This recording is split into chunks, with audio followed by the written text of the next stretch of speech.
You know, there are moments in life when the winds begin to change. Moments when you're no longer standing on stable ground, but instead you're standing at the edge of something bigger, something more uncertain, something that tests who you are, not just as a person, but as a nation. And right now, I believe we are standing at that very edge.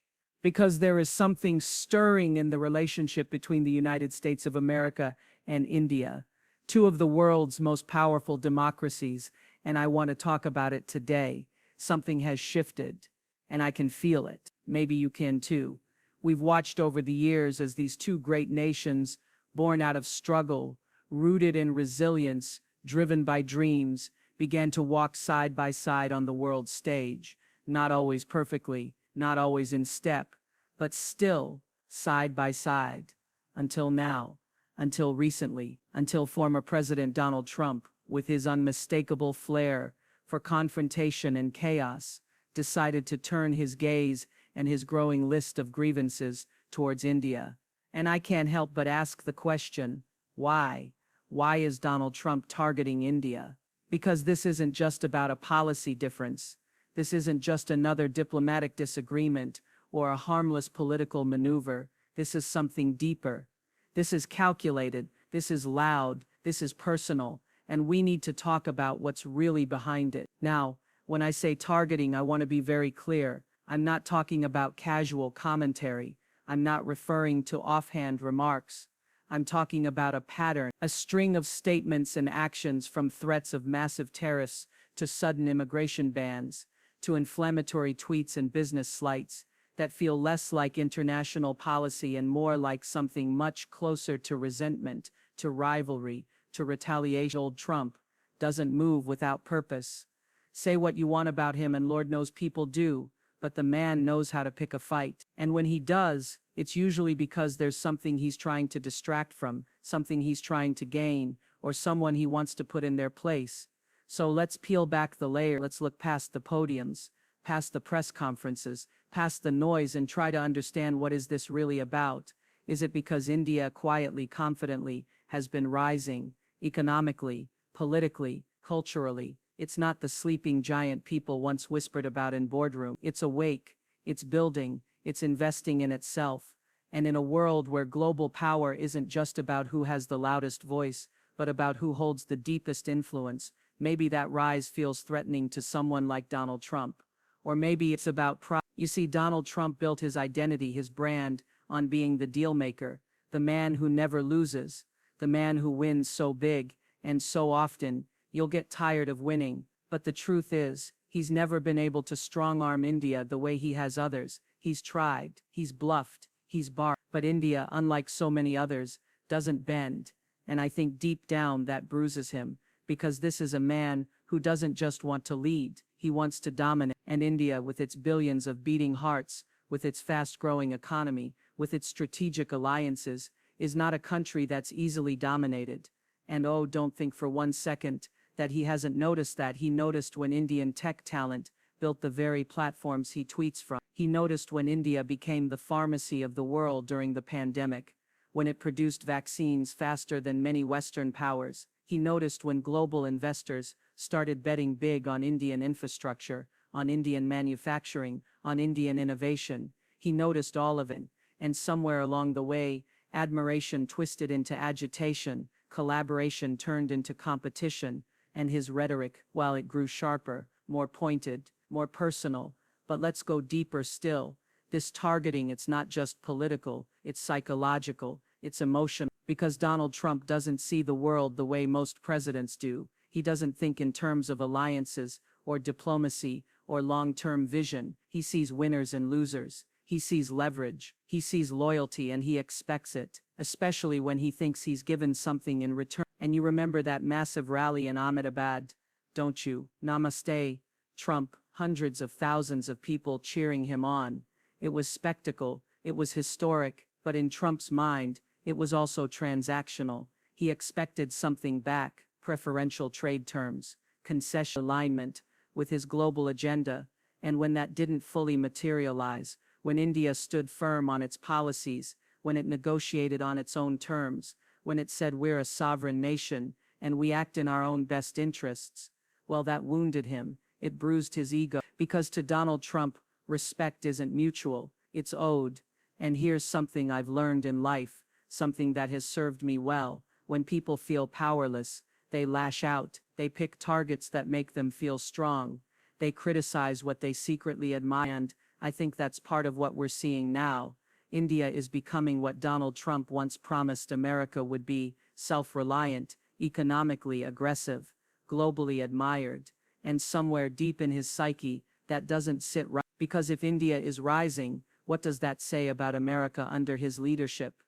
Now, don't get me wrong, I'm not saying India is perfect. No country is. Every nation has its flaws, its shadows, its contradictions. But what I am saying is this: India has earned its place at the table, not because it demanded it, but because it worked for it, because it grew into it, because it dared to dream of it. And now someone like Donald Trump, who measures value by dominance, can't quite stomach the fact that India won't be bullied, won't be bribed, and won't be bought.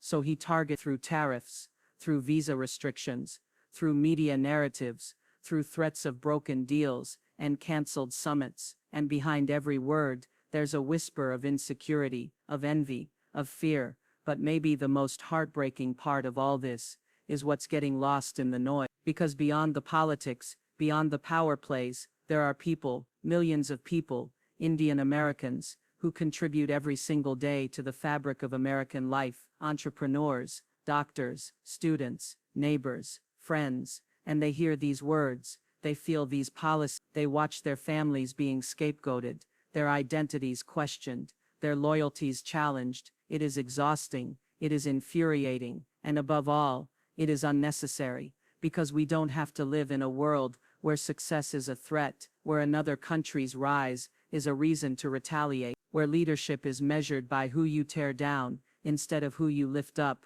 We can choose better. We must choose better. This moment, this tension, it's not inevitable, it's a choice. And Donald Trump, for all his bluster, is just one man. But we the people are many. We are the heartbeat of democracy, and we get to decide what kind of world we want to live in. Do we want a world where nations compete through cruelty, or one where they cooperate through courage? Do we want a world where leaders lead by fear, or one where they lead by faith? Because here's what I believe, deep in my bones. The future isn't forged by those who shout the loudest, it's shaped by those who build the longest, who reach across borders instead of hiding behind them, who recognize that strength doesn't come from isolation, it comes from unity. And India, with all its history, its culture, its contradictions, its brilliance, it is not the enemy, it is not the threat, it is a partner, a friend, a fellow traveler on this uncertain, beautiful road toward progress. We have the power to reset this narrative. We have the power to say, we see through the noise, we reject the blame, we choose the bridge, not the wall, because what connects us, our shared dreams, our mutual respect, our human dignity, is always greater than what divides us. Always. And I'll leave you with this: every once in a while a storm comes, it shakes the trees, it rattles the roof, it tries to convince you that the foundation isn't strong, but when the wind settles, when the dust clears, you realize the house still stands, because it was built on truth, on trust,